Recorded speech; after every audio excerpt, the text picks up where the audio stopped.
தண்ணீர் இல்லாவிட்டால் வீட்டில் எந்த வேலைதான் நடக்கும்? அந்த தண்ணீரை தேடி ஒவ்வொரு குடும்பமும் அலைபாயும் நிலை ஒரு ஊராட்சியில் இருக்கிறது. ஏன் இந்த நிலை? மழைக்காலத்தில் வெள்ள நீரில் தவிக்கும் கடலூர் மாவட்டத்தைச் சேர்ந்த இந்த இடத்தில் குடிநீர் பிரச்சனைக்கு என்ன காரணம்? பார்க்கலாம் இந்த செய்தி தொகுப்பில். கோடை காலத்தின் தொடக்கத்திலேயே இப்படி ஒரு நிலையா? காலி குடங்களுடன் தண்ணீருக்காக தவிக்கும் இவர்களை பார்த்தவுடன் இப்படித்தான் கேள்வி எழும்.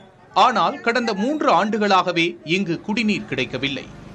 கடலூர் மாநகராட்சி அருகே உள்ள அரிசி பெரியாங்குப்பம் ஊராட்சிக்குட்பட்ட இந்த பகுதிகள் ஊராட்சியில் இருந்தபோதே போதிய அளவில் குடிநீர் கிடைக்காமல் தவித்துக் கொண்டிருந்தன. இப்போது மாநகராட்சியுடன் இணைக்கப்பட்ட நிலையிலும் பெரிய மாற்றம் இல்லை. இங்கு 2 மேல்நிலை நீர்த்தேக்க தொட்டிகள் இருக்கின்றன.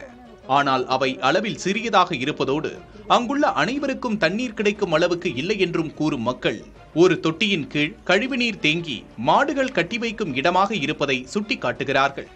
ஒருத்தர் கூட விட மாட்டாங்க. பைப்பு இருக்கிறவங்க அடிச்சுக்கிறாங்க, மோட்டர் இருக்கும் போட்டு இல்ல ஆச்சு என்ன பண்ணுவோம்? நாங்களா தினக்கூலி போனாதான் வருமானம். எங்களுக்கு எவ்வளவு பிரச்சனைங்க எங்களுக்கு இருக்கு. அதுல நாங்க தண்ணிக்கும் நாங்க தனியா செலவு பண்ணிட்டா இருக்க முடியும். 10 ரூபா ஒரு நாளைக்குன்னா மாசம் 300 ரூபா ஆகுது. சீர் பண்ணி விடுறேன், இருங்கன்னு சொல்றாங்க. தர வேற ஒண்ணுமே சொல்ல மாட்டேன்றாங்க. நாங்க அவங்க சொல்லிட்டு அவங்க போயிடுறாங்க. நாங்க தானே அலையிறோம். ஒரு நாளை போல அவசரப்படுது. அதை ஊரை கேட்டு கிடக்கும். கேட்டாக்க வாட்டர் கேட்டாக்க எனக்கு மேலத்தில் ரிப்போர்ட் கொடுங்க, மேலத்தில் ரிப்போர்ட் கொடுங்க, இதே மாதிரி சொல்றாங்க. டெய்லி 2 வீலர்லேருந்து தண்ணி பிடிச்சி போய் வீட்டில் ரொம்ப சிரமமா இருக்கு. குடி தண்ணி வீட்டுக்கு வர மாட்டேங்குது.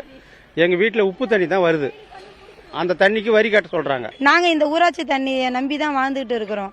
இந்த 2000 மக்களுக்கும் இன்னும் ஒரு டேங்க் எங்களுக்கு புதுசா அமைச்சு எங்களுடைய தண்ணி குறைய தீர்க்கணும். நாங்க 1 மணி அளவுக்கு ஆயிடுது தண்ணி பிடிச்சிட்டு பசங்களை ஸ்கூலுக்கு அனுப்ப முடியாம பொதுமக்கள் தினம் கடுமையான ஒரு அவதிக்கு உள்ளாகிறாங்க. ஒரு சில இடங்களில் குழாயில் நீர் வராத காரணத்தினால் பள்ளம் வெட்டி அதிலிருந்து தண்ணீர் பிடிக்கும் நிலையும் உள்ளது.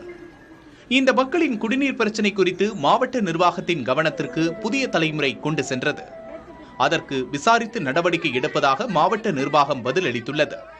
பிரச்சனைக்கு தீர்வு கிடைக்குமா, மக்களின் தாகம் தணியுமா என்று பொறுத்திருந்து பார்ப்போம்.